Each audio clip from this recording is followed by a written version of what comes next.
sabi niyo nga na bisyo, medyo na bisyo kayo dati, nagkaroon kayo ng scandal. Ito po ba resulta ito nung depression niyo because yung sa aksidente?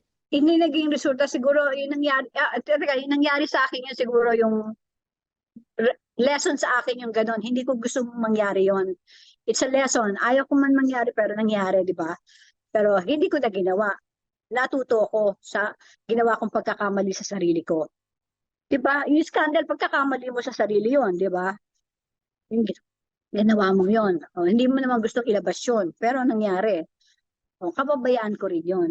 Di ba?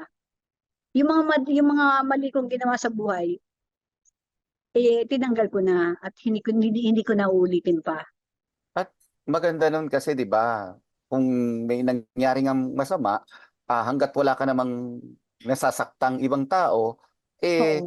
iangat mo na lang sa Panginoon and move Yes, on from amen. it. Totoo yan, totoo yan. Ingat mo kung wala. Ang importante, ang aking ano sa lesson, yung wala akong natapakan na tao, nasaktan. Kung may nasaktan naman akong tao, humihingi ako ng tawad. Lumalapit ako, I'm sorry ko naman yung hindi ko man alam na gawin, nangyari pala yan, sorry kung may pagkakamali ako, humingi ako ng sorry. Para maluwag ang puso mo, 'di ba? Ang nararamdaman mo, wala kang galit sa kapwa mo. Kasi pag wala kang galit sa kapwa mo, lahat ng gagawin mo susunod na maganda, lahat ng gagawin mo because of God.